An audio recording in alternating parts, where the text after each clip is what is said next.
بسم اللہ الرحمن الرحیم۔ الصلاۃ والسلام علیک یا رسول اللہ وعلی آلک و صحابک یا حبیب اللہ۔ اللہم صلی علی محمد و آل محمد۔ دستے غیب کے بارے میں بتا رہا تھا۔ جو لوگ عمل بتا دیتے ہیں نا، 95 لاکھ ڈالر کا ہے، 80 کروڑ کا ہے، ملیں تو بوریاں بھر کے آئیں گی، رکھنے کی جگہ نہیں ملے گی، سنبھالنے کے لیے آپ کو ملازم رکھنے پڑیں گے، بے شمار ایسے آپ یوٹیوب پہ وظائف دیکھیں گے۔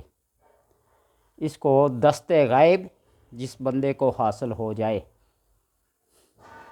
اس دستے غیب کا کسی کو اظہار کر دینا، جس عمل سے آپ کو وہ پیسہ مل رہا ہے اس کا اظہار کر دینا، کسی دوسرے کو بتلا دینا، اپنے ہاتھ سے وہ عمل کسی دوسرے کے ہاتھ میں چلا جائے گا۔ اس بات کو یاد رکھنا۔ اور اتنا مخلص، دیندار، پرہیزگار اس وقت اس دنیا میں شاہد ہی کوئی ہو۔ تو اس لیے اس بات کو ذہن میں رکھیے کہ اپنے یقین اور اپنے اعتقاد کو کمزور مت ہونے دیں۔ وظیفہ کرنے سے پیسہ ضرور ملتا ہے، لیکن ایسا نہیں ملتا کہ آپ رات کو پڑھ کے سوئیں اور صبح آپ کے ہاں بوریاں بھری، فرشتے قطار در قطار آپ کے ہاں پیسے لانے کی ڈیوٹی پہ مامور ہو جائیں، موکلات آپ کے تابع ہو جائیں۔ اس لیے بتایا تھا کہ بڑی کڑی قسم کی شرائط ہیں، ترک جلالی اور جمالی، لباس کی پابندی، جگہ کی پابندی، پڑھنے کی پابندی، تعداد کی، وقت کی، ہر پابندی کو قبول کرتے ہوئے اس عمل کو پڑھا جاتا ہے۔ اور جب کامیابی ملتی ہے تو پھر اس کو ایک راز میں رکھا جاتا ہے، اور اس راز کو اگر ظاہر کر دیا تو وہ عمل ہاتھ سے جاتا رہتا ہے۔ اور دوسری بات یہ کہ جب وہ پیسہ، وہ رقم، وہ دولت، وہ چیز ملتی ہے ڈیلی بیسس پہ، روزانہ کے حساب سے، تو اس کو اسی دن خرچ کر دینا بھی ضروری ہوتا ہے، اس کو جمع کر کے نہیں رکھ سکتے۔ جتنا پیسہ آتا ہے اتنا ہی آپ اس دن خرچ کریں تو پھر اگلے دن آئے گا۔ اگر وہ پہلے والے پیسے کو آپ نے اسٹاک کر لیا، جمع کر لیا، محفوظ کر لیا تو دوسرے دن کا نہیں آئے گا۔ یہ ساری باتیں توکل پہ ہوتی ہیں۔ پرندوں کی طرح توکل رکھ کے نا صبح بھوکے پیٹ گھر سے نکلتے ہیں اور شام کو پوٹے پر کر کے اپنے گھونسلوں کی طرف لوٹتے ہیں، اور وہ کوئی ذخیرہ کر کے نہیں لاتے کہ کل شاید ہماری آنکھ کھلے نہ کھلے تو بغیر اڑان کے ہمارے گھروں میں گھونسلوں میں ہمیں مل جائے گا، ایسی بات نہیں ہے۔ تو اس لیے جو دستے غیب سے ملتا ہے اس کا خرچ کر دینا بھی ضروری ہے۔ اور یہ عمل زیادہ عرصہ تک قابو میں بھی نہیں رہتا، قبضے میں بھی رہتا، یہ بھی آپ کو بات بتا دوں۔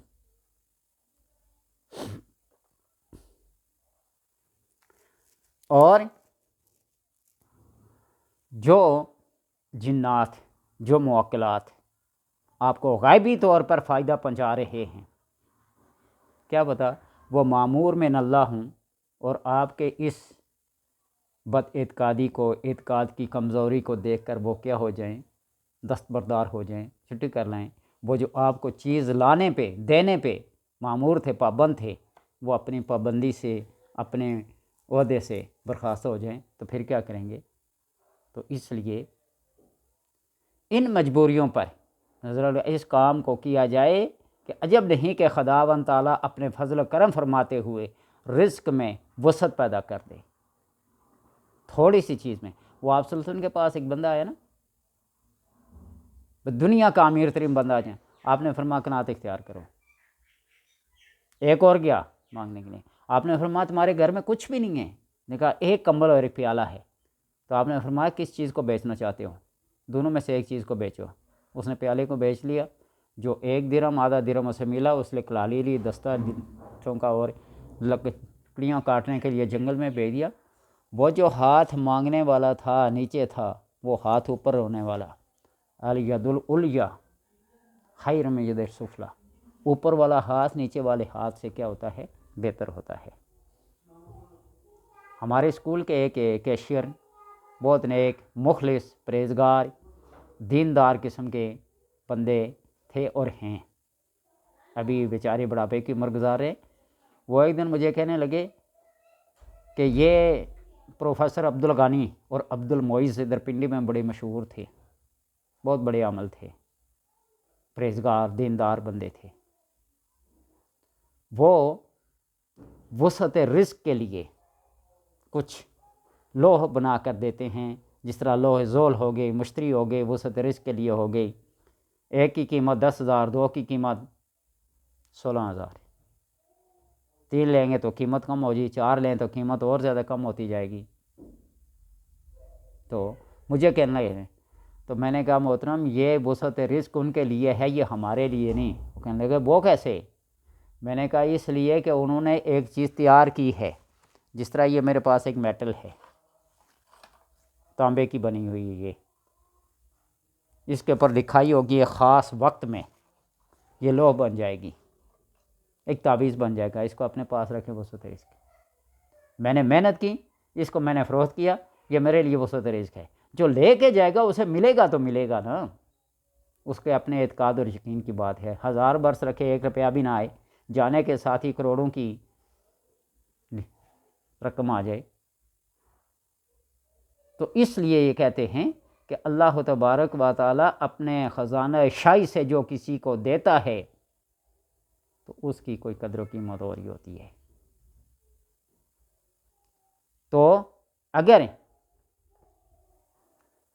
100-200 روپے میں جو محنت اور مزدوری سے کمایا جاتا ہے، اسی کے اندر اللہ تبارک و تعالیٰ اگر وسعت پیدا کر دے، برکت پیدا کر دے، ضروریات زندگی ساری اسی کے اندر نپٹا دے، تو یہ بہتر ہے یا لاکھوں کروڑوں روپے کو اپنے پاس جمع کر کے رکھیں، دوسرے دن نہ آئیں، تو یہ بہتر ہے۔ تو اس لیے بہت ساری ایسی باتیں ہیں دستے غیب کے اندر، صرف وظیفہ پڑھنے سے نہیں، اس کو پابند رکھنا پڑتا ہے، شرائط کے مطابق اس کو پڑھنا پڑتا ہے، اور جب مل جائے تو اس کو پھر ایک راز کو راز سمجھ کے رکھا جاتا ہے۔ جب کسی کو دے دیا، جب اظہار کر دیا تو وہ سب کچھ ہاتھ سے چلا جائے گا۔ اس لیے بتایا تھا یا رزاق ہو یا فتاح ہو، یا رزاق ہو یا فتاح ہو، اس کو پڑھ دیں، اللہ تبارک و تعالی آپ کی ضروریات کو پورا کرتے رہیں گے۔ اور دل کے اندر جو وسوسے پیدا ہوتے ہیں شیطانی، الشیطان یعدکم الفقر ویأمرکم بالفحشاء، شیطان ہمیشہ برائی کا حکم دیتا ہے اور فقر و افلاس، غربت کا وعدہ کرتا ہے۔ اللہ تبارک و تعالیٰ تمہارے ساتھ غنا کا، وسعت کا وعدہ کرتا ہے۔ اللہ اپنے وعدے میں سچا ہے اور شیطان اپنے وعدے میں جھوٹا ہے۔ تو اس لیے یہ بات کہتا ہوں کہ ان وظائف کو دیکھ کر آپ کروڑوں کے لالچ میں آ کر 1 دن پڑھیں گے، 2 دن پڑھیں گے، حاصل نہیں ہوگا تو اپنے یقین اور اعتقاد کو کیا کر دیں گے؟ کمزور کر دیں گے۔ ایسے وظائف کو کرنے سے پہلے استخارہ کر لیں، اور استخارے میں آپ کو اگر اشارہ ملے تو کریں، ورنہ ان سے چیزوں سے باز رہیں۔ میں آپ کو بار بار کہتا ہوں کہ جس بندے نے یہ وظیفہ کر لیا جو بتانے لگا ہوں، سورہ آل عمران کی یہ آیت، قُلِ اللَّهُمَّ مَالِكَ الْمُلْكِ تُؤْتِي الْمُلْكَ مَن تَشَاءُ وَتَنزِعُ الْمُلْكَ مِمَّن تَشَاءُ وَتُعِزُّ مَن تَشَاءُ وَتُذِلُّ مَن تَشَاءُ بِيَدِكَ الْخَيْرُ إِنَّكَ عَلَىٰ كُلِّ شَيْءٍ قَدِيرٌ۔ اس وظیفے کو فجر کی نماز کے بعد ہاتھوں کو یوں ایسے پھیلا کے یقین کے ساتھ، اعتقاد کے ساتھ پڑھیں، اور جب پڑھیں بِيَدِكَ الْخَيْرُ، اس کو 3 مرتبہ تکرار کے ساتھ پڑھیں، بِيَدِكَ الْخَيْرُ بِيَدِكَ الْخَيْرُ بِيَدِكَ الْخَيْرُ إِنَّكَ عَلَىٰ كُلِّ شَيْءٍ قَدِيرٌ۔ اللہ تبارک و تعالیٰ آہستہ آہستہ آہستہ وہ دل کی غنا عطا کر دیتا ہے، وہ تھوڑی سی بات پہ اندر رزق دے دیتا ہے، برکت ڈال دیتا ہے، تمہارے دل کو مضبوط کر دیتا ہے ایک پوائنٹ پہ کہ دینے والی ذات وہ ہے۔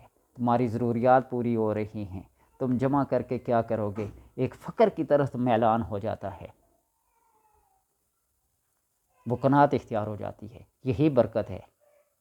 تو اس لیے اللہ تبارک و تعالیٰ کے حضور فجر کی نماز کے بعد یہ پڑھیں۔ لوگ سورہ یاسین پڑھتے ہیں، یا رزاق و یا فتاح پڑھتے ہیں۔ فجر کی سنتیں ادا کرتے وقت جب آپ مصلے پہ کھڑے ہوں، یا رزاق و یا رزاق و 10 بار پڑھیں۔ رائٹ سائڈ پہ جو کونا ہے، مصلی جس طرح بچھا ہوگا پھونک مار دیں، اسی مصلے پہ کھڑے ہو کر پھر 10 بار پڑھیں، اس بیک سائڈ پہ رائٹ ادھر پھونک مار دیں، پھر 10 بار یا رزاق کو پڑھ کے لیفٹ سائڈ بیک پہ پھونک مار دیں، پھر 10 دفعہ پڑھ کے بالکل لیفٹ سامنے پھونک مار دیں، اور پھر اللہ اکبر 2 سنتیں ادا کریں۔ اس کو اپنا معمول بنا لیں۔ اللہ تبارک و تعالیٰ رزق کے اندر وسعت پیدا کرتا ہے، تھوڑی سی چیز کے اندر خیر و برکت ڈال کر تمہارے دل کو ایسے مضبوط کر دیتا ہے کہ تمہیں زیادہ کمانے کی وہ لالچ بھی نہیں آئے گی، تمہ بھی نہیں آئے گی۔ تھوڑی چیز کے اندر باقول آپ صلی اللہ علیہ وسلم کے قناعت اختیار کرو تو اللہ تبارک و تعالیٰ امیر ترین بندہ بنا دے گا۔ بے شمار ایسے وظائف ہیں۔ سلام پھیرنے کے بعد اللہ صلی علی محمد، کوئی بھی درود پاک پڑھے، 3 بار سورہ اخلاص پڑھے، اور 1 بار وَمَن يَتَّقِ اللَّهَ يَجْعَلْ لَهُ مَخْرَجًا وَيَرْزُقْهُ مِنْ حَيْثُ لَا يَحْتَسِبُ۔ یہ آیت پڑھے سورہ طلاق کی، پڑھ کے سر کو تھوڑا سا اونچا کریں، آسمان کی طرف پھونک مار دیں، اور معمول بنا لیں اپنی ہر فرض نماز کے بعد۔ اس سے ایمان بھی حاصل ہوتا ہے، ایمان تو پہلے سے ہے، اس ایمان کے اندر اخلاص اور رزق کے اندر وسعت پیدا ہوگی، دنیا میں بھی اور آخرت میں بھی۔ اس کو آزما کے دیکھ لیں۔ میرا ایک جاننے والا تھا، دکاندار ہے، ہمارے میلاد کے پروگرام میں شرکت کرتا تھا۔ وہ پریشان تھا، اس کی دکان پہ گاہک نہیں آتے۔ اس کو میں نے یہ وظیفہ دیا، اس نے معمول بنا لیا، اور آپ اللہ پہ یقین کریں کہ ڈیلی کا 100 روپیہ، ڈیلی کا 100 روپیہ، روز کا 100 روپیہ میلاد کی خاطر آ کے مجھے دیتا تھا۔ یہ میرے پیسے میلاد کے لیے، میلاد میں جو ہمارے ہاں محفل ہوتی ہے نا، تو اس کے اوپر ہم خرچے میں، اس وقت مہینے میں 2 محفلیں ہوتی تھیں، اس میں وہ پیسے اس کے خرچ ہوتے تھے۔ اور آج اللہ گواہ ہے، اس نے 3 ملازم رکھے ہوئے ہیں اپنی دکان پہ، 3 ملازم رکھے ہیں، اور خود آ کر سیٹ بن کے بیٹھ جاتے ہیں۔ تھوڑا سا صبر آزما کام ہے، توکل اور یقین کا ہونا۔ یہ وظیفہ بتایا تھا۔ سلام پھیرنے کے بعد آیت الکرسی کے بعد درود پاک پڑھیں 1 مرتبہ، 3 مرتبہ سورہ اخلاص پڑھیں، اور 1 مرتبہ سورہ طلاق کی وہ آیت میں من یتق اللہ یجعل لہ مخرجا ویرزقہ من حیث لا یحتسب، پوری آیت پڑھیں، آسمان کی طرف منہ کر کے پھونک مار لیں، پھر دیکھیے کمال کیا ہے۔ یا گھر میں جب داخل ہوتے ہیں، پہلے بھی بتایا تھا، گھر میں داخل ہوتے ہیں، گھر والوں کو سلام کرا، السلام علیکم رحمۃ اللہ۔ گھر میں کوئی موجود نہ، الصلاۃ والسلام علیکم یا رسول اللہ صلی اللہ علیہ وسلم کی ذات پر سلام علیکم۔ سورہ اخلاص پڑھیں 1 بار 3 بار، معمول بنا لیں، پھر دیکھیں تو کن چکروں میں پڑ جاتے ہیں ہم کہ یہ وظیفہ پڑھیں گے تو 20 لاکھ ڈالر آئیں گے، 95 لاکھ ڈالر آئیں گے، 100 لاکھ ڈالر آئیں گے تو پھر نا دیکھیں گے، جب آ گئے تو خرچ کہاں کریں گے۔ اللہ تبارک و تعالیٰ سے دعا ہے کہ ہمیں سمجھنے کی اور عمل کی توفیق عطا فرمائے۔